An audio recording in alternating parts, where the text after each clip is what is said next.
জীবনদীপ্ত সংবাদে আপনাদের সাথে আছি আমি ইয়াসমিন সুমনা।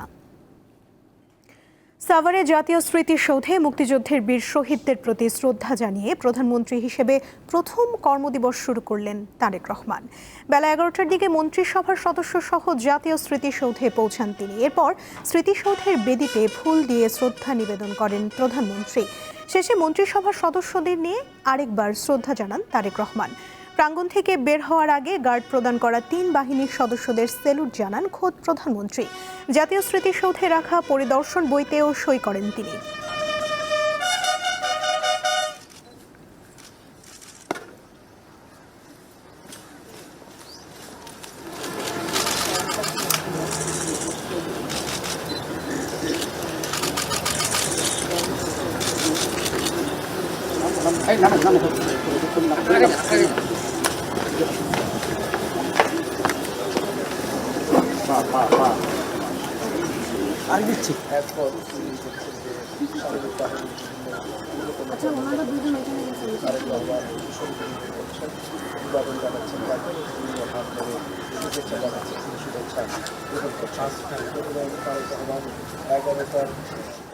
শুরু হলো বিএনপি নেতৃত্বাধীন নতুন সরকারের পথ চলা। সূচি অনুযায়ী প্রথম দিনে প্রধানমন্ত্রী তারেক রহমান অফিস করবেন সচিবালয়ে। সেখানে মধ্যাহ্নভোজ ও নামাজ আদায় করবেন তিনি। এরপর বেলা 3টায় মন্ত্রিসভায় বৈঠকে অংশ নেওয়ার কথা রয়েছে নতুন প্রধানমন্ত্রীর। দিনের কর্মসূচির অংশ হিসেবে বিকেল 4টায় সচিবদের সঙ্গে মতবিনিময় সভায় অংশ নেবেন তিনি। এ বিষয়ে জানাতে প্রশাসনের প্রাণকেন্দ্র সচিবালয় থেকে যুক্ত আছেন সহকর্মী রুবায়েত হাসান। কথা বলবো তার সঙ্গে। রুবায়েত, সচিবালয়ে তারেক রহমানের কার্যক্রম নিয়ে বিস্তারিত জানাবেন। এছাড়া নতুন সরকারের মন্ত্রীদের স্বাগত জানাতে কর্মকর্তা কর্মচারীদের পক্ষ থেকে কি কোনো উদ্যোগ নেওয়া হয়েছে কিনা জানাবেন। নিশ্চয়ই, স্বভাবতই বলা যায় যে 2 দশক পর ক্ষমতায় এসেছেন তিনি। দীর্ঘদিনের নির্বাসিত জীবন ছিল তার এবং রাজস্বিক এক প্রত্যাবর্তন। 209 আসনে তিনি তার দল জয়লাভ করেছেন। তিনি দেশের 2টি আসন থেকে বিপুল ভোটে জয়লাভ করেছেন। একটি আসন ছেড়ে দিয়েছেন গত পরশুদিন। কাল একটি রাজস্বিক দিন ছিল জাতীয়তাবাদী দল বিএনপির জন্য। শপথের আনুষ্ঠানিকতার পর এখন প্রথম কর্মদিবসটা কিন্তু শুরু হয়ে গেছে সকাল থেকে, যেমনটা আপনি খবরে বলছিলেন। কিন্তু আসল যে কর্মদিবস, অর্থাৎ যেখানে বসে আসলে মানুষ অফিস করেন, সেই কার্যালয়ে আসবার কথা রয়েছেন দুপুরের পর, দুপুর অর্থাৎ 12টার কিছু সময় পর। তবে এখন পর্যন্ত যে তথ্য, তিনি তার বাবা মায়ের কবর জিয়ারত করবেন, সেটিও ঢাকার মধ্যখানে অবস্থিত জিয়া উদ্যান, সেখান থেকে সরাসরি সচিবালয়ে আসবেন। সচিবালয়ে কিন্তু এক ধরনের পরিবর্তন লক্ষ্য করা যাচ্ছে। দীর্ঘ 18 মাস উপদেষ্টারা বিভিন্ন মন্ত্রণালয়ের একাধিক দায়িত্ব পালন করলেও সচিবালয়ে যে কর্মযোগ্যতা, যে মন্ত্রণালয়ের যে কর্মস্পৃহা বা যে চাঞ্চল্য, সেটির ভাটা ছিল। সেই কর্মচাঞ্চল্য গত কয়েক সপ্তাহ ধরেই সচিবালয়ে দেখা যাচ্ছে। কারণ ক্যাবিনেট ডিভিশন থেকে কাজগুলো, অর্থাৎ শপথের আনুষ্ঠানিকতার জন্য এক ধরনের তোড়জোড় ছিল, মন্ত্রীদের ফোনে জানাবার প্রক্রিয়া ছিল।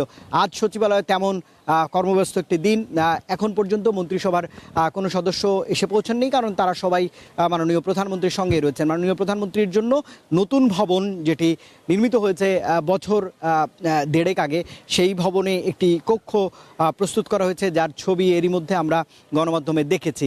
সেখানে তিনি আজ অফিস করবেন, নামাজ আদায় করবেন, দুপুরের আপ্যায়নের ব্যবস্থাপনা রয়েছে। তারপরে বিশেষ মন্ত্রিসভার বৈঠক রয়েছে। তার নেতৃত্বে 50 সদস্যের যে মন্ত্রিসভা, তারা এখানে এই বৈঠকে অংশ নেবেন। সেই বৈঠক থেকে নিশ্চয়ই আগামীকাল থেকে পবিত্র মাস রমজান শুরু হচ্ছে। খাদ্যপণ্য সহ নিত্যপণ্যর বাজার মনিটরিংয়ের নির্দেশনা আসতে পারে। বাণিজ্য মন্ত্রণালয় সহ সকল যে খাদ্য সংশ্লিষ্ট, নিত্যপণ্য সংশ্লিষ্ট মন্ত্রণালয়ের নতুন মন্ত্রীরা আসছেন। এখানে এক ধরনের সাজ ড্রপ রয়েছে। উৎসুক মানুষদের ভিড় সচিবালয়ের বাইরে খানিকটা রয়েছে। নিরাপত্তার কড়াকড়ি রয়েছে। এখন পর্যন্ত আসেননি। দিনভর এই খবরগুলো আপনাদের জানাবো। তবে একটি বিষয় চোখে পড়ার মতো, যারা কর্মচারী বা সরকারি চাকুরে, তাদের মধ্যেও এক ধরনের উষ্ণ অভ্যর্থনার প্রস্তুতি রয়েছে। বেলা যত গড়াবে তারা সেগুলো আসলে ততটা প্রকাশিত হবে এবং জানা যাবে। দিনের একদমই শেষ ভাগে বলা যায় যে বিকেল 5টা পর্যন্ত আজ প্রথম কর্মদিবসে জনাব তারেক রহমান বাংলাদেশের 11তম প্রধানমন্ত্রী তিনি এই সচিবালয়ের বা জনপ্রশাসনের প্রাণকেন্দ্রে অফিস করবেন, দিক নির্দেশনা দেবেন, সেটি নিশ্চয়ই দর্শকদের জানাবো। রুবায়েত, ধন্যবাদ আপনাকে।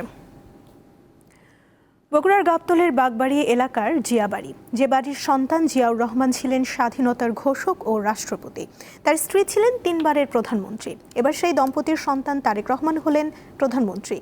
ঐতিহাসিক এই বাড়িটিকে নতুনভাবে নির্মাণ বা আধুনিক রূপ দেওয়ার দাবি স্থানীয়দের।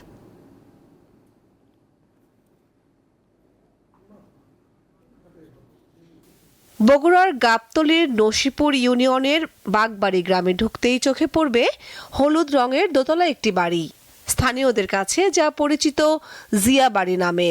শহীদ রাষ্ট্রপতি জিয়াউর রহমানের শৈশবের স্মৃতি বিজড়িত এই বাড়িটি আজও কালের সাক্ষী হয়ে দাঁড়িয়ে আছে।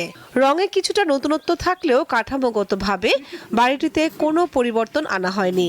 জানালা, দরজা, সিঁড়ি কিংবা ঘরের অবস্থান সব আগের মতোই রাখা হয়েছে। স্থানীয়রা জানান, জিয়াউর রহমানের পূর্বপুরুষরা 1895 সালে বাগবাড়ি গ্রামে একটি একতলা পাকা বাড়ি নির্মাণ করেন। বাড়িটির স্থাপত্য এখনও সেই সময়ের সাক্ষ্য বহন করে চলেছে। 2001 সালে বিএনপি সরকার ক্ষমতায় আসার পর 2002 সালে বাড়িটিতে দ্বিতীয় তলা নির্মাণ করা হয়।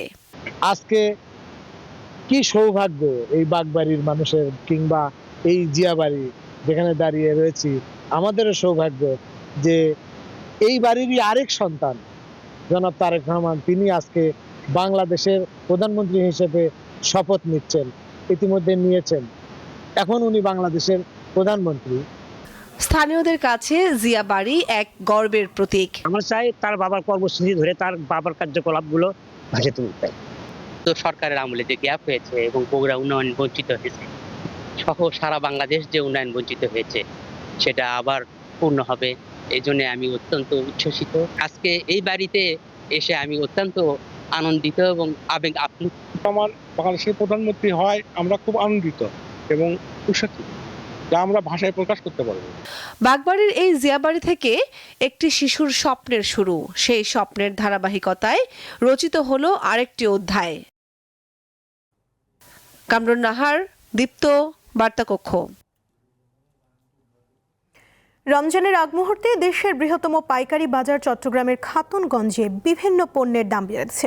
অভিযোগ উঠেছে, পর্যাপ্ত মজুদ থাকলেও রমজান কেন্দ্রিক বেশ কিছু পণ্যের দাম বাড়িয়ে খুচরা বাজারকে অস্থির করে তোলা হচ্ছে। রমজানের আগে বাজার স্থির থাকার কথা বলা হলেও ক্রমে অস্থির হয়ে উঠছে তা। সবচেয়ে বেশি অস্থিরতা রমজানের ভোগ্য পণ্যে। দেশের অন্যতম বৃহৎ পাইকারি বাজার চট্টগ্রামের খাতুনগঞ্জে সপ্তাহখানেকের ব্যবধানে চিনির দাম প্রতি কেজিতে বেড়েছে 8 থেকে 10 টাকা। ছোলার দাম বেড়েছে কেজিতে 4 থেকে 8 টাকা। তবে কমেছে মসুর ডালের দাম। খেজুরের বাজার আরও লাগামহীন। সরকার খেজুর আমদানিতে শুল্ক কমালেও বাজারে দেখা গেছে উল্টো চিত্র। সাধারণ জাহিদি খেজুরের 10 কেজির প্যাকেটের দাম বেড়েছে 400 টাকার বেশি। আর সাধারণ মানুষের চাহিদার খেজুরের সংকট দেখা দিয়েছে। মোটামুটি মজুদ আছে, মানে আপনার গত 15 দিনের মধ্যে এখন আপনার কেজিতে 2-3 টাকা বাড়ছে। সরবরাহটা ঘাটতি থাকার কারণে কিছুটা দাম বেড়েছে। এখন সরবরাহ শুরু হয়েছে, দাম আগামী সপ্তাহে দেখবেন যে আরো 5 থেকে 6 টাকা কেজিতে কমবে। চট্টগ্রামের খুচরা বাজারের অবস্থাও লাগামহীন। খুচরা ব্যবসায়ীদের দাবি, পাইকারিতে দাম বাড়ার প্রভাব পড়েছে খুচরা বাজারে। গত সপ্তাহের তুলনায় এ সপ্তাহে আপনার পার কেজি ছোলাতে আপনার 3 থেকে 4 টাকা করে বাড়ছে। এটা কেন বাড়তেছে? আড়তদাররা বলতেছে পরিবহন সংকট। রমজানের বাজারে লাগাম টানতে মাঠে নেমেছে ভোক্তা অধিকার ও জেলা প্রশাসকের মনিটরিং টিম। বেশি দামে কেনা থাকে তাহলে তো ওনার ভাউচার থাকবে, প্রমাণাদি থাকবে। তো আমরা সেরকম প্রমাণাদি বেশ কিছু প্রতিষ্ঠানে আমরা দেখতে পাইনি, তো আমরা আইনগত ব্যবস্থা গ্রহণ করেছি। সংশ্লিষ্টরা বলছেন, নির্বাচনকে কেন্দ্র করে কিছুদিন বাজার মনিটরিং না করার সুযোগ নিচ্ছেন কিছু অসাধু ব্যবসায়ী। এখনই তাদের লাগাম টেনে ধরা প্রয়োজন। রুনা আনসারি, দীপ্ত সংবাদ, চট্টগ্রাম। রমজানে চট্টগ্রামের বাজার নিয়ে জানাতে যুক্ত আছেন সহকর্মী রুনা আনসারি, কথা বলবো তার সঙ্গে। রুনা, খেজুর সহ রোজায় বেশি ব্যবহৃত খাদ্যপণ্যের দরদাম কেমন দেখছেন? আমাদের বিস্তারিত জানান। সুমনা, আমরা এই মুহূর্তে আছি চট্টগ্রামের খাতুনগঞ্জে। আমরা গতকালও দেখেছি খাতুনগঞ্জে রমজানের যে ভোগ্যপণ্য তার মধ্যে সবচেয়ে বেশি ছোলা, চিনি, যেটি সবচেয়ে বেশি প্রয়োজনীয়, সেই দুটি জিনিসের দাম কিন্তু বেড়েছে। পাইকারি বাজারে আমরা যেটুকু দেখেছি কেজি প্রতি 2 থেকে 3 টাকা বাড়লো, কিন্তু খুচরা বাজারে সেটা বেড়ে দাঁড়িয়েছে 7 থেকে 8 টাকা। অনেক সময় প্রকার ভেদে কিন্তু সেটি 10 টাকাও বেড়েছে ছোলা এবং চিনির দাম। এছাড়া খেজুরের দাম যদি আমরা বলি, খেজুর যেগুলো এখানে রয়েছে, জায়দি খেজুর যেটি সবচেয়ে বেশি সাধারণ মানুষের প্রয়োজন, জায়দি খেজুর এবং বস্তা খেজুর, সেটি কিন্তু বাজার সংকট দেখা দিয়েছে। আর সেগুলো গত সপ্তাহে যেটি ছিল বস্তা প্রতি 1900 টাকা এবং সেটি বর্তমানে চলছে কিন্তু 2400 টাকায়, এবং যেটি বস্তা খেজুর সেটি কিন্তু 1900 টাকা এই মুহূর্তে বিক্রি হচ্ছে, তবে এর আগে ছিল 1500 টাকা। সব মিলিয়ে এই দুটি খেজুর কিন্তু সবচেয়ে বেশি প্রয়োজন, যেহেতু জাকাতের যে পণ্যগুলো দেয় জাকাতের সাথে রমজানে, সেগুলোর সাথে এই খেজুরগুলো সাধারণ মানুষকে দেওয়া হয় বা নিম্নবিত্ত মানুষকে দেওয়া হয়, এবং সেই খেজুরগুলোই কিন্তু বাজারে সংকট দেখা দিয়েছে। এখানে যারা ব্যবসায়ী রয়েছেন তাদের সাথে কথা বলে যেটুকু জেনেছি সেটি হচ্ছে, কিছুদিন আগে চট্টগ্রাম বন্দরের যে স্থিতিশীল অবস্থা ছিল শ্রমিক ধর্মঘট, এখন সেগুলো সেই বন্দরে আসলেও সেগুলো এখনো পর্যন্ত পর্যাপ্ত পরিমাণ বাজারে আনা সম্ভব হয়নি। কিছুটা আসা শুরু করেছে, তবে যেহেতু আগামীকাল থেকে রমজান শুরু, এরই মধ্যে এগুলো যেহেতু আসেনি, সেটি কিন্তু যেটি খুচরা বাজার সেখানে প্রভাব পড়বে। এছাড়া চট্টগ্রামের যে খাতুনগঞ্জে খেজুরের অন্যান্য যে খেজুরের জিনিসগুলো দেখছি আমরা, এখানে মরিয়ম খেজুর রয়েছে, আজোয়া খেজুর রয়েছে, এছাড়া সবগুলো খেজুরে কিন্তু কম বেশি কেজিতে 1 থেকে 2 টাকা বেড়েছে, খুব একটি দাম বাড়েনি। যে দুটো খেজুর সবচেয়ে বেশি প্রয়োজন আর সাধারণ মানুষের, সেই দুটো খেজুর কিন্তু বাজারে সংকট, যার কারণে দেখা যায় আগামীকাল থেকে সাধারণ মানুষের নাগালের মধ্যে কিন্তু তাদের যে নাগালের ভেতরে থাকার কথা ছিল, এই দুটি খেজুর কিন্তু বাজারে খুব একটা পাওয়া যাবে না, এটাই কিন্তু আশঙ্কা করা হচ্ছে। এছাড়া চট্টগ্রামের অন্যান্য খুচরা বাজার, পাইকারি বাজার আমরা ঘুরে দেখেছি, পাইকারি বাজারের সাথে খুচরা বাজারের যে ব্যবধানটা, মূল্যের যে তফাৎটা, সেটি খুচরা বাজার বলছে তাদের পরিবহন সংকট এবং পরিবহনের খরচ বেড়েছে, কিন্তু আসলে পরিবহনের খরচ কতটুকু বেড়েছে বা কেজি প্রতি কতটুকু বাড়তে পারে বা সহনশীল কতটুকু, এটুকু কিন্তু তদারকি করার কেউ না থাকার কারণে সেই সুযোগগুলো নিচ্ছে কিন্তু খুচরা ব্যবসায়ীরা। এবং পাইকারি ব্যবসায়ীরা বলছে তারা কেজি প্রতি 2 থেকে 3 টাকা বাড়ানো হলো, খুচরা বাজারে যেটি 8 থেকে 10 টাকা বেড়ে যাচ্ছে, সেটি তদারকি কিন্তু ঠিকভাবে যদি হয় তাহলে ভোক্তারা কিন্তু কষ্ট পাবে না, বা ভোক্তাদের যে নাগালের ভেতরে কিন্তু দ্রব্যমূল্যগুলো থাকবে। এছাড়া আমরা একটা জিনিস সবচেয়ে বেশি দেখছি হচ্ছে চিনির বাজার। চিনির বিষয়ে আমরা কথা বলার চেষ্টা করেছি, যারা ইম্পোর্টার রয়েছেন চিনি, তাদের কারোর সাথে আসলে কথা বলা সম্ভব হয়নি, তারা কোনো বছর কিন্তু কথা বলেন না। আমরা হঠাৎ করে দেখি চিনির ঊর্ধ্বগতি, চিনি গত সপ্তাহে যেটি ছিল 80 থেকে 82 টাকা, সেটি এই মুহূর্তে 100 টাকার উপরে বিক্রি হচ্ছে, এবং আগামীকাল হয়তো দেখা যাবে আরো বেশি বেড়ে গেছে। এ বিষয়ে কথা বলে আমরা যারা পাইকারি বাজার তারা কিছু বলতে পারেনি, এবং খুচরা বাজারে তারা বলছেন ইম্পোর্টাররা যদি তাদেরকে কম দামে না দেয় বা আগের গত সপ্তাহের দামে না দেয়, তাহলে তারা কিভাবে সেই দামে বিক্রি করবে। এবং এটি কিন্তু তারা বলছেন যারা ইম্পোর্টার চিনি তাদের সাথে কথা বলার জন্য, খুচরা ব্যবসায়ীদের হাতে আসলে কোনো কিছু নেই, এটাই বলছে। তবে আমরা একটা জিনিস দেখেছি, এখানে যে জিনিসটি 2 টাকা 3 টাকা কেজি প্রতি বেড়েছে, সেটি খুচরা বাজারে যে 10 টাকা 12 টাকা বাড়ছে, তাহলে 1 কেজির পেছনে কতটুকু পরিবহন খরচ করছে, এটি যদি তদারকি করা হয় তাহলে এই যে 8 থেকে 10 টাকার ব্যবধান সেটি কিন্তু অনেকাংশে কমে আসবে, তাহলে সহনশীল হয়ে পড়বে, কিন্তু সাধারণ ভোক্তাদের ক্রয় ক্ষমতার ভেতরে আসবে সবকিছু। এই মনিটরিংটা আসলে কারা করবে? আমরা দেখছি গত পরশুদিন থেকে ভোক্তা অধিকার এবং জেলা প্রশাসনের যারা মনিটরিং টিম রয়েছেন তারা এখানে অভিযান করছেন, কিন্তু অভিযানটা হচ্ছে শুধু লোক দেখানোর মতো। আমরা যেটুকু দেখছি অভিযান করছেন, তারা এখানে ক্রয় রসিদ গুলো দেখছেন এবং বিক্রয় রসিদ দেখছেন, কিন্তু এখান থেকে যেখানে ভোক্তাদের হাতে যাবে জিনিসগুলো, ভোক্তাদের হাতে যাওয়া পর্যন্ত খরচ কত পড়ছে বা তারা কত দামে বিক্রি করছে বা ভোক্তারা কত দামে কিনছে, এই জিনিসগুলো যদি আসলে সঠিক তদারকি করা না হয় তাহলে ভোক্তারাই দিন শেষে কিন্তু কষ্ট পাবে, এমনটাই আমরা দেখছি। সুমন, আসলে সব নিয়ে প্রতি রোজায় কিন্তু অস্থিরতা একটা সৃষ্টি হয় চট্টগ্রামের এই যে পাইকারি বাজার এবং খুচরা বাজারের এই মূল্য তফাতের যে বিষয়টি নিয়ে, এবং সেটি আগামীকাল থেকে যেহেতু নতুন সরকারের দায়িত্ব নিয়েছেন, তারা কতটুকু তদারকি করেন এবং তাদের দিকে তাকিয়েছে সাধারণ ভোক্তারা। খেজুর শুধু সাধারণ মানুষের যে প্রয়োজন সেই দুটো খেজুর বাজারে নেই বললে চলে, খুব সংকট। বাকি খেজুরগুলো কিন্তু রয়েছে, সেগুলো কিন্তু সাধারণ মানুষের নাগালের বাইরে। আমি যদি বলি এখানকার যে আমার মরিয়ম খেজুর যেটি রয়েছে সেটি কেজিতে কেজি প্রতি প্রায় 800 থেকে 1200 টাকা, এবং আমার পিছনে যে খেজুরটি রয়েছে সেটি 1200 থেকে 1250 টাকা কেজি। এটি আসলে সাধারণ মানুষের পক্ষে কেনা সম্ভব না। সাধারণ মানুষ যে খেজুরটি কিনবে, জায়দি খেজুর এবং বস্তা খেজুর, সেটু বাজার সংকট রয়েছে। সব মিলিয়ে চট্টগ্রামের আগামীকাল থেকে রোজা শুরু হচ্ছে। বাজারের যে অস্থিরতা সেটি নিয়ন্ত্রণ করার জন্য সংশ্লিষ্টরা যদি এটি সঠিকভাবে তদারকি না করে তাহলে সাধারণ ভোক্তাদের প্রতি বছরের মতো হাহাকার শুরু হবে। কিন্তু পর্যাপ্ত পরিমাণ পণ্য রয়েছে, সেই পণ্যগুলো সঠিক তদারকির মধ্য দিয়ে কিন্তু ভোক্তাদেরকে স্বস্তি ফিরিয়ে আনতে হবে, এমনটাই জানাচ্ছেন সংশ্লিষ্টরা। সুমনা।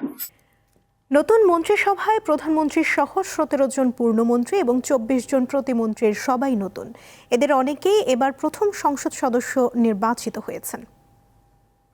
প্রধানমন্ত্রী পদের কর্তব্য সরকারের। প্রধানমন্ত্রী তারেক রহমান প্রতিরক্ষা মন্ত্রণালয় হাতে রেখেছেন।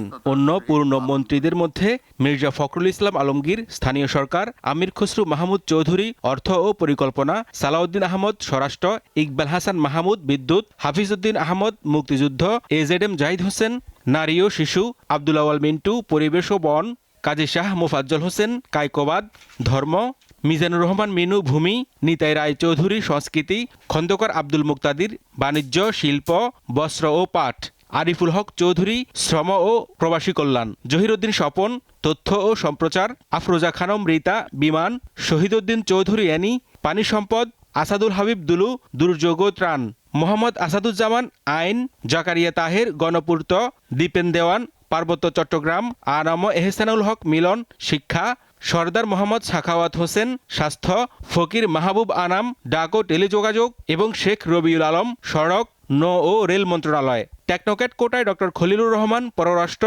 এবং মোহাম্মদ আমিনুর রশিদ ইয়াসিন পেয়েছেন কৃষি মৎস্য ও খাদ্য।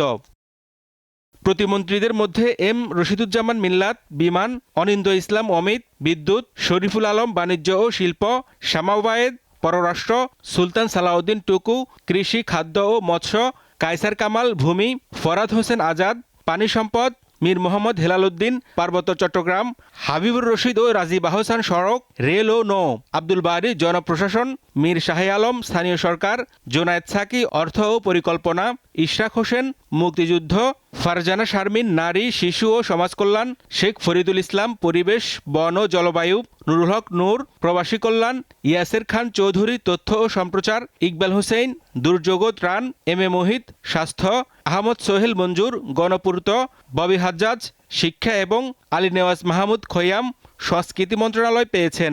আর টেকনোক্যাট কোটায় যুব ক্রীড়া মন্ত্রণালয়ের প্রতিমন্ত্রী হয়েছেন আমিনুল হক। হেদায়েতুল্লাহ সীমান্ত, দীপ্ত সংবাদ, ঢাকা। দর্শক, এবারে জানবো ঢাকার বাজারের খবর। রাজধানীর কারওয়ান বাজার থেকে যুক্ত আছেন সহকর্মী শাহরিয়ার ইমন, কথা বলবো তার সঙ্গে। ইমন, দেশে তো কাল রোজা শুরু হতে পারে, বাজারে ক্রেতা সমাগম কেমন দেখছেন, আর রমজানের পণ্যগুলোর দাম নিয়েও আমাদের জানাবেন।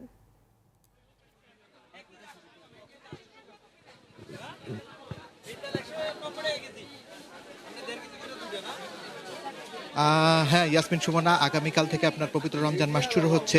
রমজান মাস শুরুর আগে কিন্তু আপনার যে সমস্ত রমজানের যে সমস্ত নিত্যপণ্য রয়েছে সেই সব নিত্যপণ্যগুলো কিন্তু আপনারা জানেন যে রমজান সামনে রেখে কিন্তু নিত্যপণ্যের বাজার অস্থির হয়ে ওঠে। সেরকমটি কিন্তু আমরা এবারও দেখছি যে আপনার বিশেষ করে রমজানের প্রয়োজনীয় সয়াবিন তেল, ছোলা, খেসারির ডাল, মসুর ডাল, বেসন এবং খেজুর এগুলো কিন্তু আপনার বেশি বেচাকেনা হচ্ছে এবং এগুলোর দামও কিন্তু আপনার বেশ খানিকটা বেশি। তো দামের পরিস্থিতি কি সে নিয়ে আসলে আমাদের সাথে একজন বিক্রেতা আমাদের সাথে যোগ দিচ্ছেন, তার কাছ থেকে আমরা বিস্তারিত জেনে আসবো। আচ্ছা, বাজারে আজকে কি অবস্থা, দামের কি অবস্থা? বাজারে যে সমস্ত রমজানের নিত্যপণ্য সেগুলোর দামের কি অবস্থা একটু বলেন। রমজানের নিত্যপণ্য গত বছরের তুলনায় এবছরে জিনিসের দাম কিছুটা কমতির দিকে, কিন্তু গত সপ্তাহের তুলনায় এই সপ্তাহে আপনার ধরেন কিছুটা আবার বাড়তির দিকে। আপনার হচ্ছে খোলা সোয়াবিন তেল এখন বর্তমানে ইন্ডেক্স সোয়াবিন তেল আর কি 195 টাকা লিটার চলতেছে সরকারি রেটে। আর হচ্ছে ছোলা, মসুর ডাল, খেসারির ডাল এগুলো সব 90 টাকা কেজি। আর হচ্ছে আপনার বেসনটা হচ্ছে গত বছর ছিল 120 টাকা, এবছর 100 টাকা।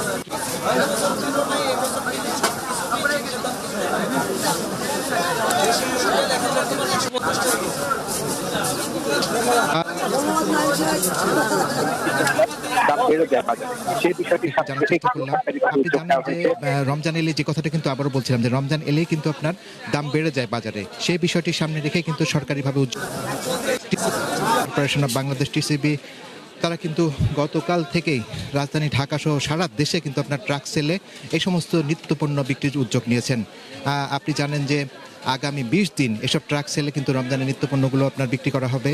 এসব নিত্যপণ্যগুলো কিন্তু আপনার ঢাকা সহ সারা দেশে পাওয়া যাবে। ঢাকায় প্রায় আপনার 50টি স্পটে সমস্ত ট্রাকে করে এসব পণ্য বিক্রি করা হবে। এছাড়াও চট্টগ্রামে 20টি স্পটে ট্রাকে পণ্যগুলো বিক্রি করা হবে। অন্য বাকি 7টি মেট্রোপলিটন সিটিতে কিন্তু 15টি করে স্পটে এসব পণ্য বিক্রি করা হবে। আর টিসিবি কিন্তু শুধু আপনার মেট্রোপলিটন সিটিও নয়, অন্য যে 55টি জেলা আছে সেই 55টি জেলাতেও প্রতিটি জেলায় 5টি করে মোট 275টি স্পটে কিন্তু আপনার এসব পণ্য সরবরাহ করবে। সুমনা, আপনাকে একটু জানিয়ে রাখি যে টিসিবির সমস্ত পণ্য সামগ্রীগুলো আসলে দামটা বা কি পরিমাণ আসলে ট্রাক সেলে সাধারণ ক্রেতারা কিনতে পারবেন সেই বিষয়টি আপনাকে একটু জানিয়ে রাখি। আমরা দেখছি যে ভোজ্য তেল টিসিবিতে কিন্তু প্রতি লিটার 115 টাকা করে বিক্রির কথা বলা হয়েছে। চিনি আপনার 1 কেজি 80 টাকা, মুসুর ডাল কিন্তু আপনার 70 টাকা কেজি করে দেওয়া হবে 2 কেজি, ছোলা আপনার 1 কেজি 60 টাকায় দেওয়া হবে এবং খেজুর আপনার 1 থেকে 2 কেজি দেওয়া হবে, তবে প্রতি কেজির দাম রাখা হবে 160 টাকা করে। তো এই বিষয়টি আমরা টিসিবির পক্ষ থেকে আমরা জানতে পেরেছি। আর আরেকটি বিষয় হচ্ছে যে আপনি জানেন যে ব্যবসায়ীদের শীর্ষ সংগঠন এফবিসিসিআই রয়েছে। এফবিসিসিআইয়ের পক্ষ থেকে কিন্তু আপনার বাজারের যে নিত্যপণ্য মূল্য পরিস্থিতি সেটি স্বাভাবিক রাখার জন্য কিন্তু তারা বিভিন্ন উদ্যোগ নিচ্ছেন। তারা ইতিমধ্যে ব্যবসায়ীদের সাথে আপনার বৈঠক করেছেন, কয়েক দফা আলোচনা করেছেন। তাদের কিন্তু আপনার বেশ কয়েকটি মিটিং রয়েছে কারওয়ান বাজার এবং মৌলভীবাজার ব্যবসায়ীদের সাথেও কিন্তু মত বিনিময় রয়েছে, যেটি আজকে হওয়ার কথা ছিল, তবে সেটি আপনার তারা পরে করবেন বলে আমাদেরকে জানিয়েছেন। তো সব মিলিয়ে আসলে আমরা দেখছি যে বাজারকে যে স্থিতিশীল রাখার জন্য যে সমস্ত উদ্যোগগুলো আছে সেই উদ্যোগগুলো কিন্তু অব্যাহত রয়েছে। আর আপনি যেটি আপনাকে আগে শুরুতে বলছিলাম যে বিভিন্ন উৎসব অকেশন বা অনুষ্ঠান যা বা রমজানের মতো এরকম একটি বড় যে ধর্মীয় আচার অনুষ্ঠান যেটি আপনার আমাদের শুরু হতে যাচ্ছে সেটি সামনে রেখে কিন্তু আপনার আপনি যদি লক্ষ্য করেন দাম কিন্তু অনেকখানি বেড়ে গেছে। সয়াবিন তেল দেখুন কিন্তু আপনার 195 টাকা কিন্তু প্রতি লিটার কিনতে হচ্ছে, যেখানে আপনার টিসিবি উদ্যোগ নিয়ে কিন্তু তারা 115 টাকা লিটারে কিন্তু আপনার তারা দেওয়ার চেষ্টা করছে। আর এছাড়া ছোলার ক্ষেত্রে আমরা দেখছি যে টিসিবি কিন্তু আপনার ইতিমধ্যে 60 টাকা কেজি দরে কিন্তু ছোলা দেওয়ার চেষ্টা করছে। যদিও আপনি বাজারে যদি ছোলা কিনতে যান আপনার 96 থেকে 100 টাকা কেজি কমে কিন্তু আপনার ছোলা কিনতে পারবেন না। এছাড়া মুসুরের ডাল, খেসারির ডাল সহ অন্যান্য যে সমস্ত জিনিস আছে সেগুলোর তো দাম বাড়তির দিকে। তারপরেও টিসিবি আসলে চেষ্টা করছে যতটা সম্ভব তাদের সারা দেশে, আমি যেটি আপনাকে বলছিলাম যে সারা দেশে প্রায় 450টি ট্রাকে কিন্তু আপনার তারা যেহেতু 20 দিনের সমস্ত কার্যক্রম পরিচালনা করবে, সুতরাং তাদের হিসেবে প্রায় 9000 ট্রাকে কিন্তু আপনার সারা দেশে এই সমস্ত পণ্য বিতরণ করা হবে, যাতে আপনার সাধারণ মানুষ বাড়তি দ্রব্যমূল্য চাপে যেন তারা দিশেহারা না হয়। এমন ধন্যবাদ আপনাকে। হিজরি 1447 সনের পবিত্র রমজান মাসের চাঁদ দেখা এবং এ বিষয়ে সিদ্ধান্ত গ্রহণের লক্ষ্যে সন্ধ্যায় বৈঠকে বসবেন জাতীয় চাঁদ দেখা কমিটির সদস্যরা। এক বিজ্ঞপ্তিতে জানানো হয়, বাইতুল মোকাররম জাতীয় মসজিদের ইসলামিক ফাউন্ডেশন সভাকক্ষে বাদ মাগরিব এই সভা অনুষ্ঠিত হবে। এতে সভাপতিত্ব করতে পারেন ধর্মমন্ত্রী। বিজ্ঞপ্তিতে বাংলাদেশের আকাশে কোথাও পবিত্র রমজান মাসের চাঁদ দেখা গেলে তা সংশ্লিষ্ট জেলা প্রশাসক বা উপজেলা নির্বাহী কর্মকর্তাকে জানানোর জন্য অনুরোধ জানিয়েছে ইসলামিক ফাউন্ডেশন। চাঁদ দেখা সাপেক্ষে আগামীকাল থেকে দেশের রোজা শুরু হতে পারে। সৌদি আরব সহ মধ্যপ্রাচ্যের কয়েকটি দেশে আজ থেকে পবিত্র রমজান শুরু হয়েছে। মঙ্গলবার সন্ধ্যায় দেশগুলোর রোজা শুরুর আনুষ্ঠানিকতা ঘোষণা দেয়। প্রথমে চাঁদ দেখা যাওয়ার খবর প্রকাশ করে সৌদি আরব, এরপর একই সিদ্ধান্ত জানায় সংযুক্ত আরব আমিরাত এবং কাতার। তবে মঙ্গলবার রমজানের চাঁদ দেখা না যাওয়ায় বৃহস্পতিবার থেকে প্রথম রোজা শুরুর ঘোষণা দিয়েছে অন্তত 8টি দেশ। এ দেশগুলোর মধ্যে রয়েছে ওমান, ইন্দোনেশিয়া, তুরস্ক, মালয়েশিয়া, সিঙ্গাপুর, ব্রুনেই, ফিলিপিন্স এবং জাপান। এসব দেশের ধর্মীয় কর্তৃপক্ষ জানিয়েছে, মঙ্গলবার সন্ধ্যায় কোথাও নতুন চাঁদ দৃশ্যমান না হওয়ায় শাবান মাস 30 দিন পূর্ণ করে বৃহস্পতিবার থেকে রমজান শুরু হবে। এদিকে আজ সন্ধ্যায় রমজান শুরুর তারিখ ঘোষণা করবে ভারত ও পাকিস্তান।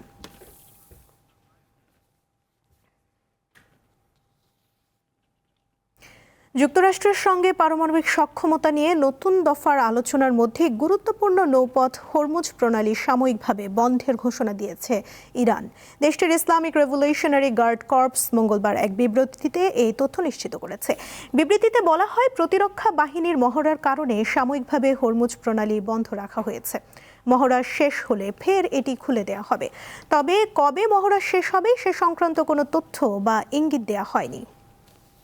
খেলার খবর। টি-20 বিশ্বকাপে আজ পাকিস্তানের টিকে থাকার ম্যাচে প্রতিপক্ষ নামিবিয়া। কলম্বোতে ম্যাচটি শুরু হবে বেলা 3:30টায়। এ গ্রুপ থেকে সুপার 8 নিশ্চিত করেছে ভারত। 4 পয়েন্ট নিয়ে দ্বিতীয় স্থানে আছে যুক্তরাষ্ট্র, আর এক ম্যাচ কম খেলে 4 পয়েন্ট নিয়ে পাকিস্তান রয়েছে তৃতীয় স্থানে। নামিবিয়ার বিপক্ষে গ্রুপ পর্বে আজ নিজেদের শেষ ম্যাচ খেলতে নামার আগে পাকিস্তানের সমীকরণে কোনো প্যাচ নেই। সমীকরণটা বরং একদম সরল, ম্যাচ জিতে সুপার 8-এ যাওয়া। এমন সমীকরণের এক ম্যাচের আগে অভিজ্ঞতায় নামিবিয়ার চেয়ে অনেক এগিয়ে পাকিস্তান। ব্যাটসম্যানদের র্যাঙ্কিংয়ে শীর্ষ 10-এ পাকিস্তানের একজন আছেন, শীর্ষ 25 ধরলে 3 জন। আর নামিবিয়ার সর্বোচ্চ র্যাঙ্কধারী গেরহার্ড এরাসমাস আছেন যৌথভাবে 49তম স্থানে। এই ছিল এখনকার মতো। পরবর্তী সংবাদ বেলা 5টায় দেখার আমন্ত্রণ রইল। এছাড়া আরও তথ্য পেতে যুক্ত থাকুন দীপ্ত ডিজিটাল প্ল্যাটফর্মের সাথে। ধন্যবাদ সবাইকে।